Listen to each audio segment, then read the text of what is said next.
রাজধানীর বাজারে নিত্য প্রয়োজনীয় পণ্যের সঙ্গে মাছের দামও ক্রমেই নাগালের বাইরে চলে যাচ্ছে।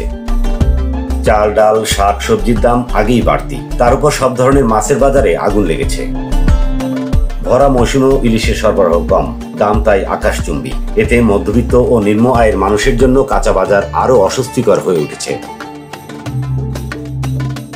সরেজমিনে দেখা গেছে, গত এক সপ্তাহে সামুদ্রিক ও খাল নদীর বেশ কয়েকটি মাছের দাম কেজি প্রতি 50 থেকে 100 টাকা বেড়েছে। সুপার শপগুলোতেও চড়া দামে বিক্রি হচ্ছে মাছ। ব্যবসায়ীদের দেওয়া তথ্যে জানা গেছে, আজকের বাজারে কোরাল বিক্রি হচ্ছে 800 থেকে 900 টাকায়, আইড় 600 থেকে 750 টাকায়, চিংড়ি, বাগদা ও গলদা আকার ভেদে 750 থেকে 1200 টাকা কেজি দরে বিক্রি হচ্ছে। ছোট চিংড়ির দাম কেজি প্রতি 1000 থেকে 1200 টাকা। এছাড়া খাল, নদী ও চাষের মাছের মধ্যে রুই ও কাতলা 350 থেকে 450 টাকা, ছোট আকারের পাবদা 400 টাকা, মাঝারি সাইজের 500 থেকে 600 টাকা। শিং মাছ বিক্রি হচ্ছে 400 থেকে 500 টাকায়, ট্যাংরা 600 থেকে 700 টাকা, পুঁটি 200 থেকে 250 টাকা, সরপুঁটি 300 থেকে 450 টাকা, তেলাপিয়া 250 টাকা থেকে 300 টাকায় বিক্রি হচ্ছে।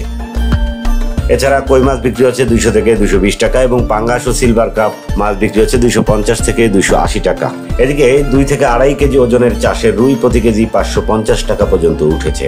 ইলিশের মৌসুম হলেও বাজারে সরবরাহ পর্যাপ্ত নয়। অল্প যে পরিমাণ আসছে, দাম এত বেশি যে সাধারণ ভোক্তার পক্ষে কেনা অসম্ভব। খুচরা বাজারে 1 থেকে 1.5 কেজি ওজনের ইলিশ বিক্রি হচ্ছে 2400 থেকে 2500 টাকায়, 500 থেকে 700 টাকা বিক্রি হচ্ছে টাটকা ইলিশ।